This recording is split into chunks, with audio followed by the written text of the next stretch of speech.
சுற்றுப்புறத்தை மட்டும் தூய்மையாக வைத்துக் கொள்ளாமல் தனது மனதையும் தூய்மையாக வைத்திருக்கும் தூய்மை பணியாளர்களின் தூய உள்ளம் குறித்து விவரிக்கிறது இந்த செய்தி தொகுப்பு. திண்டுக்கல் மாவட்டம் கொடைக்கானல் நகராட்சிக்குட்பட்ட அண்ணாநகர் பகுதியைச் சேர்ந்த தூய்மை பணியாளர்கள் ராதிகாவும் சாந்தியும் நகராட்சியில் பணி செய்து வருகின்றனர். மூஞ்சிக்கல் என்னும் பகுதியில் தூய்மை பணியில் ஈடுபட்டுக் கொண்டிருந்தனர். அப்பொழுது அங்கிருந்த குப்பைகளை அள்ளி மக்கும் குப்பை மற்றும் மக்கா குப்பை என்று பிரித்த பொழுது 2 விலையுயர்ந்த செல்போன்கள் குப்பையில் இருந்ததை பார்த்து ஆச்சரியம் அடைந்தனர்.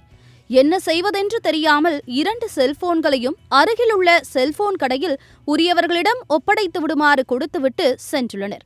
அனைவரும் செல்போன்களில்தான் அனைத்து தேவைகளையும் பதிவு செய்து வைத்துள்ளனர். அப்படி இருக்கும் சூழ்நிலையில் செல்போனை தொலைத்தவர்களின் மனநிலை எப்படி இருக்கும்? எவ்வளவு விலை உயர்ந்த பொருளாக இருந்தாலும் அது எங்களுக்கு தேவையில்லை என்று கூறுகிறார் தூய்மை பணியாளர் ராதிகா. நாங்கள் வேலை பார்த்துட்டு இருக்கும்போது ரோட்டில் ஃபோன் கிடந்துச்சு.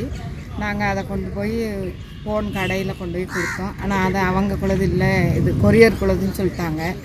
சரி அப்படின்னு சொல்லிட்டு நாங்கள் அவங்கள்ட்ட ஃபோன் கடையிலே ஒப்படைச்சிட்டோம்.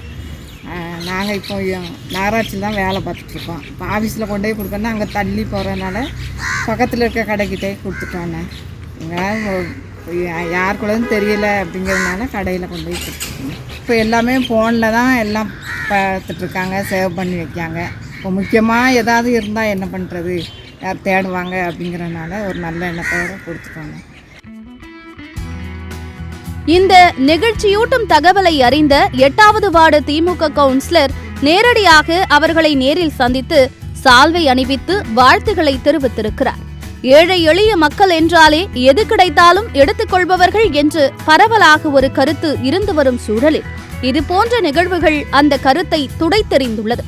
இதேபோல சென்னையில் குப்பை தொட்டியிலிருந்த தங்க நகைகளை தூய்மை பணியாளர்கள் காவல் நிலையத்தில் ஒப்படைத்த நினைவுகள் மறைவதற்குள் மற்றுமோர் செய்தி மூலம் தூய்மை பணியாளர்களின் தூய்மையான உள்ளம் மக்களின் மனதில் இடம் பிடித்துள்ளது.